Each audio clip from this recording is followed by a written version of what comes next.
In this video, we are going to look at some practical questions on Ellingham diagram.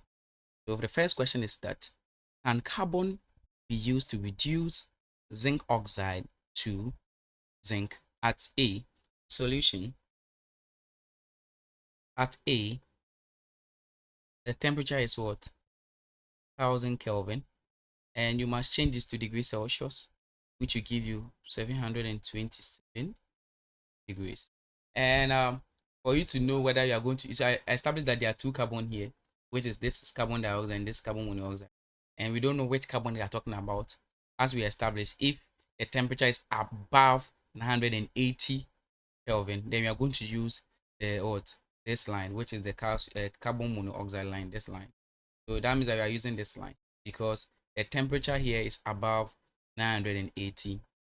So in that case, first question is that, can carbon be used to reduce zinc oxide to zinc at 1A, 100 Kelvin, which is 227 degrees? So now let's locate zinc. So this is zinc line. We have our zinc line, right? So this is our zinc line, and this is our carbon line, right? So then the temperature is 727 degrees. So we move down to trace the temperature. So with that, we will know that for the temperature, this is 700 degrees here, so 720 will be somewhere here, right? If you agree with me, to be somewhere here. So we are going to trace it with our straight edge to hit the line here. So let's hit from that place to this place. We can trace it to be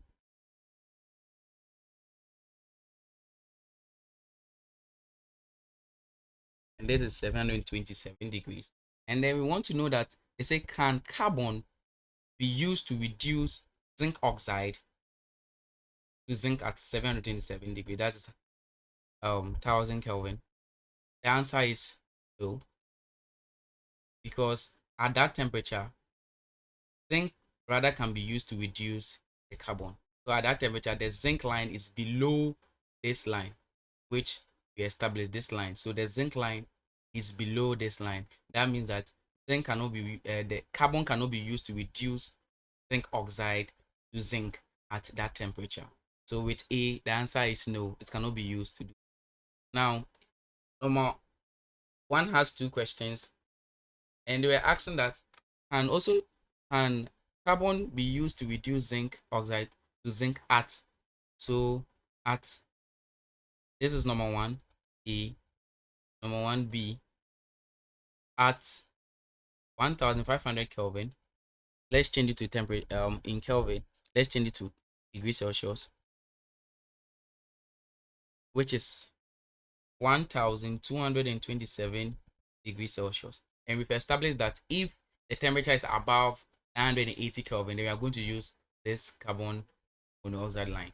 So that place, they are asking that, can zinc oxide, that can carbon be used to reduce zinc oxide to zinc? Let's go. So when we trace it, 1227, let's assume it to be here, right? And when we trace it, let's trace it. When you get there, when you trace it, you know that in that temperature below, in that temperature, carbon can be used to what? Reduce zinc, because at that place zinc will be going up, and carbon can be used to reduce what? Zinc, because zinc will be going up and this is down. So carbon can be used to reduce zinc, and then we need to what? Have the overall reaction. In that case, we need to write the overall reaction, and let's do the overall reaction together. Overall reaction that they had there. So the overall reaction is that, first you need to first write the one which is above, and the one above is the zinc, right? So with the zinc, we have that zinc will be 2Zn plus O2, giving you 2Zn, and then we get that it will be 2C plus O2, giving you CO. This is equation 1, this is equation 2. In that case, we are going to reverse equation 2. We should reverse equation 2. Reverse equation 2. And when we reverse equation 2, we are going to get CO, give you 2C plus O. The oxygen will cancel this oxygen. This becomes equation 3. Then we are going to add equation we're going to add equation 1 to equation 3. And in that case, the overall reaction, we're going to get it to be 2Zn plus CO, giving you 2ZNO plus 2C. So when you do it correctly, you're going to get 2C plus 2ZON, ZNO, giving you 2ZN plus CO. That means that carbon has reduced zinc oxide to what? Zinc. That means that answer is correct. And let's move on to the second question. The second question is asking us that what is the best reducing agent at all temperature up to 2000 degrees? So up to 2000 is here. What would be the best reducing agent? I tried that. You pause this video and guess your answer. Now you know that the answer will be what? Calcium. That is calcium, because calcium is the last one. Is what below all the metals oxide. Is below all the metal oxide, and it's up to what? 2000 degrees. So with number 2, the answer is what? Calcium. The best reducing agent is calcium. Number 2, the best reducing agent at all temperatures, and the temperature is 2000 degrees, is what? Calcium.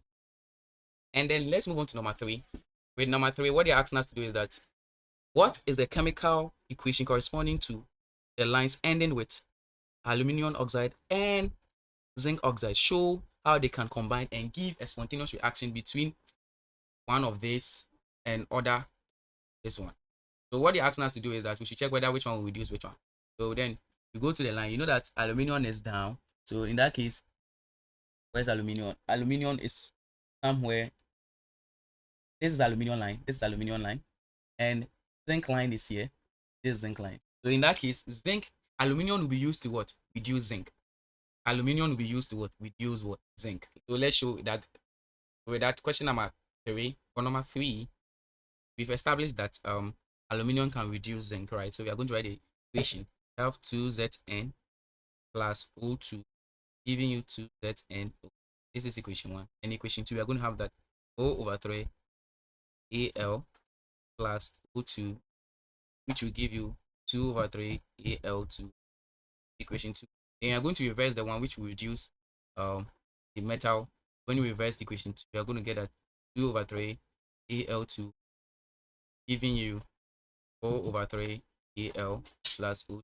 Oxygen is going to cancel oxygen. This is equation 3. Then you're going to add equation 1 to equation 3. So the overall reaction will be 2Zn plus 2/3 Al3, giving you 4/3 Al plus 2ZnO. That means that for the overall reaction, we know that aluminum can reduce the zinc oxide to zinc.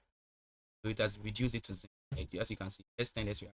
When we turn it correctly, you're going to get 2ZnO plus 4/3 Al, giving you a reaction which is 2Zn plus 4/3 Al.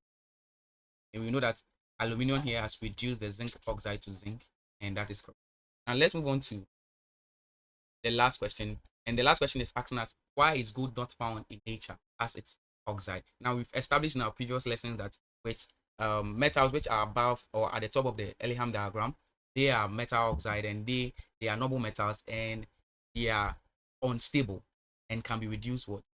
Quickly. So since gold in its oxide state is stable, that is why gold is not found in nature as its oxide state, because it's what? Unstable. It's unstable. That's it. Thank you very much.